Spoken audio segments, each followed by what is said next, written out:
para a gente estudar a decadência do Império do Dom Pedro II, a gente tem que entender, como eu falei na outra aula, primeiramente, essa questão da ruptura e da permanência. De fato, o Império acabou, então houve uma ruptura. E já pensando nas aulas futuras, essa ruptura significa uma mudança. De fato, quando você tem a implantação da República, você tem uma mudança, de fato, no jeito de gerenciar o Brasil.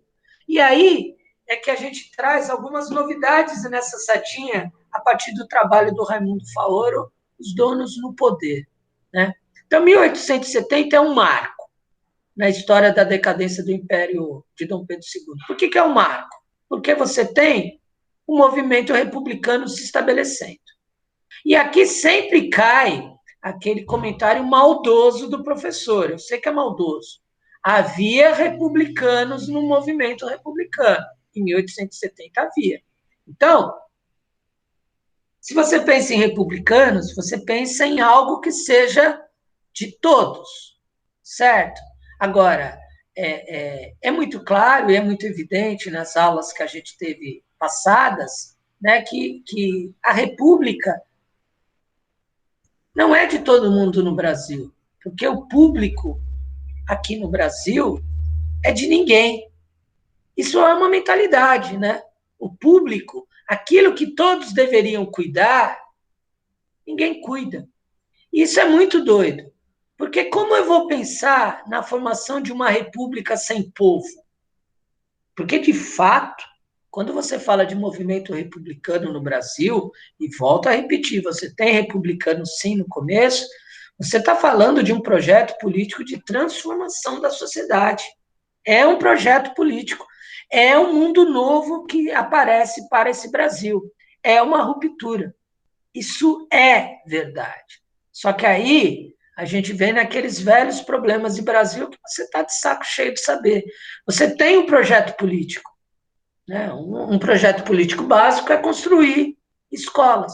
Só que, invariavelmente, o que acontece na história do Brasil em 500 anos? Você tem o predomínio de projetos de poder. Às vezes, esse projeto de poder ele vem com políticas, com projetos de transformação da sociedade. Basta lembrar do nazismo do Hitler. Ele tem um projeto político, evidente, mas depois que você vê a história acontecer, é evidente que o Hitler, antes de tudo, tinha um projeto de poder. Tá? Na história do Brasil, invariavelmente, quando a gente fala das nossas elites, você só visualiza projetos de poder, você não visualiza projetos de transformação. Tá? Bom, mas por que 1870 é um marco? Porque é fato que você tem os abolicionistas, principalmente na camada média urbana, se revelando, lutando contra a escravidão. E isso é real. Tá? Isso é fato. Só que você tem também, em 1870, olha que louco, né? Como tudo vai mudar na vida do Pedrão, né? Elaiar, tá ferrado esse homem. Você também tem um exército que agora é uma força. O Exército Brasileiro agora é um grupo social que quer poder, que quer ser ouvido. E você lembra muito bem, lembrado, que o Dom Pedro II não curte muito esse negócio de exército. Agora, enquanto todas essas transformações estão acontecendo, e são transformações que é importante dizer, elas fazem parte de uma mudança que o mundo inteiro está vivendo. Essa mudança tem um nome, essa mudança se chama modernidade. Não é só o Brasil que está vivenciando todas essas mudanças. No descompasso que você tem entre Estado e sociedade, o que o Dom Pedro está fazendo? Está distribuindo cargos públicos. Está abraçando quem ele pode abraçar. Tá? Enquanto a solidão não chega. Tá? Então, em 1870, Dom Pedro ainda não está tão só, mas já está só. Tá? É interessante você perceber isso. Agora, quando você se aprofunda mais na obra do Raimundo Faoro, Os Donos do Poder, a discussão ela é muito interessante porque, no Brasil, falando de projetos de poder, o poder ele sempre foi visto como propriedade de grupos pequenos na sociedade. O poder no Brasil ele nunca foi pensado em ser socializado, né? O poder é de uma minoria, tá? E quando você fala de poder na mão de uma minoria, você fala de interesses particulares. Você não fala de projeto político. E se você fala de interesses particulares, você fala de coisas que são propostas nos governos brasileiros que não vão transformar a sociedade. Por exemplo, o fim da escravidão não vai rolar aqui.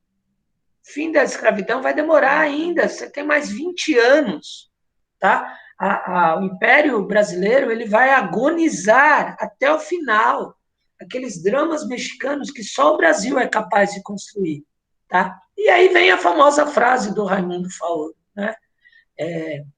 No Brasil, as coisas mudam. Isso aqui não é deboche, tá? Isso aqui não é ironia, tá? Mas no Brasil, as coisas mudam para permanecerem iguais. E aí a gente já dá spoiler das próximas aulas, né? O Brasil virou republicano. As coisas mudaram? Sim, mudaram. Aí eu pergunto de novo: mudaram mesmo? É óbvio que não mudaram, porque você vai ter instalada no Brasil essa mentalidade. Eu não posso ensinar para o povo o que é república, porque se o povo aprender o que é república, o povo vai querer o seu pedaço do bolo, tá? Então, essa coisa que o Faoro fala do descompasso, né? Parece que não falam a mesma língua. O governo e a sociedade em geral, incluindo ricos e pobres, parecem os dois grupos que não falam a mesma língua. Tá? Ainda bem que isso mudou no Brasil de hoje, mas no Brasil do século XIX, o exemplo básico, né? Como é que você pode ter no Brasil, do Dom Pedro II, um liberal que defende a escravidão? Não faz sentido, não porque o liberal é um cristão. Não faz sentido porque o liberal ele é um capitalista. E o capitalista ele quer lucrar. E como é que ele vai lucrar se você tem a escravidão? Qual é o problema da escravidão? O cara trabalha sem receber dinheiro. Se ele não recebe o salário, como é que ele vai gastar o salário? Então, você tem essas aberrações no Brasil do Dom Pedro, ao ponto do professor, com maldade no coração, botar essa afirmação aqui. Você tem o Partido Republicano nascendo nas principais regiões do Brasil, e sim, no primeiro momento você tem republicanos. Por quê? Você já sabe o final da história. Você já sabe que quando os poderes se dividem, né, que a gente falou bastante isso nas duas últimas aulas.